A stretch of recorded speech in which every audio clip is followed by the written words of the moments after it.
Një ditë të vere të këtij viti, zyra e punës e kopshti zoologjik i qytetit Nantong të Kinës Lindore mori një telefonat të veçantë. Ishte një nënë e re që fliste me nxitim. Alo, kam një pyetje. Urdhroni.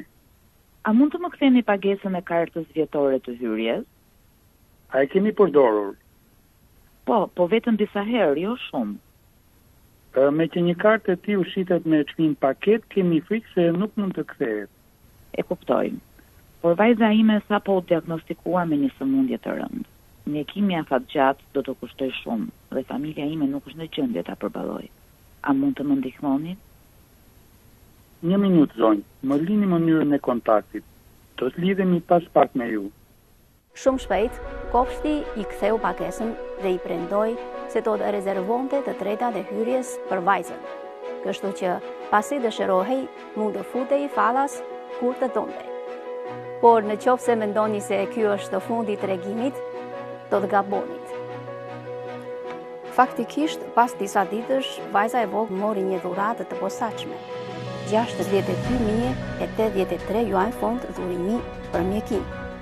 Ndërto 50.000 ishin nga kopshti zoologjik, 12.083 prej të cilave nga monedat e hedhura në pellgun e dëshirave. Për të nxjerrë çdo monedë, punonjësit e kopshtit zoologjik harxhuan 20 orë duke punuar ditën e natën dhe më në fund mblodhen 12.083 yuan dhe i dhanë kësaj familjeje në nevojë. Pasi kjo histori u njoftua në media, shoqata e pamirësisë e qytetit Nantong hapi një platformë të posaçme dhurimi për ta, nëpërmjet të cilit u sigurua pjesa tërëmuese e shpenzimeve të mjekimit. Gjithashtu, edhe pas gati 6 muajsh, shumë prindër shkojnë në kopshtin zoologjik bashkë me fëmijët e tyre për të hedhur monedha në pellgun e dëshirave si një mbështetje. Ky është një tregim mjaft të prekës, ku monedhat që mbartin dëshirat e vizitorëve krijojnë një dritë që ndriçon rrugën e një familjeje para vështirësive të mëdha, me shpresa, zemërmirësi dhe dashuri. Por sigurisht ky nuk është rasti i vetëm. Edhe në Evropë ka shatërvand të tillë që monedat mbartin dëshirat e vizitorëve për lumturi dhe gëzim, ndihmojnë edhe banorët e thjeshtë.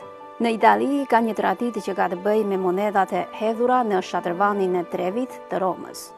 Si një ndër pikat më popullore turistike të kryeqytetit italian, çdo ditë turistët nga e mbar bota hedhin mijëra monedha në të. Nëse keni qenë, ndoshta keni bërë të njëjtën gjë. Por gjëja më tërheqëse nuk është bukuria e shatërvanit, por fakti se këto para që hidhen, mblidhen rregullisht dhe u jepen projekteve për shërbime publike ose për pamirësi. Këto dy histori na kujtojnë se pavarësisht në Kinë, apo në Itali, në lindje a në perëndim, mirësia nuk është rastësi, por një pikë e përbashkët e gjithë njerëzimit. Të dashur miq, në prag të vitit të ri, ju uroj shëndet, mbarësi, sukses dhe që çdo dëshirë t'ju bëhet realitet. Gjithashtu, le të tregojmë sa më shumë mirësi për ata që kanë nevojë, për ta bërë botën më të mirë. Gëzuar vitin e ri 2026.